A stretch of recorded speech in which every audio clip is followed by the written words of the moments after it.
আসসালামু আলাইকুম। কী অবস্থা সবার? আছেন তো ভালো হইবেন।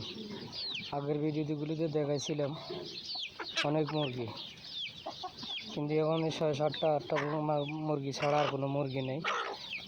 এমন অবস্থা কবুতরেরও। কবুতর রাখছে সামনে 3 জোড়া কবুতর আছে, আর নাই। এর কারণ হলো যে কই গেছে, সব বিক্রি করে দিয়েছে। যে রাজহাঁসের বাচ্চা ছিল এইগুলো বিক্রি করে দিয়েছে। আর বিক্রি করে দেওয়ার কারণ হইল কি জানেন?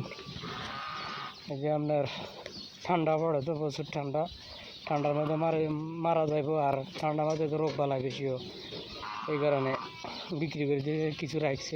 হইলে এগুলো তো হইব, আর না হইলে ওরা আবার নতুন করে আনবে। বুঝলেন? ট্যালেন্ট হারামজাদা এডিলে বড় ট্যালেন্ট। বিক্রি করে দিয়ে মরে লাভ কি? লস। এর আগে সব বিক্রি করে দিয়েছে।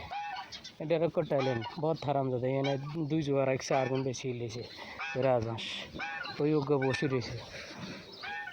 এইগুলো এত অবস্থা হয়েছে, ট্যালেন্ট হারামজাদা।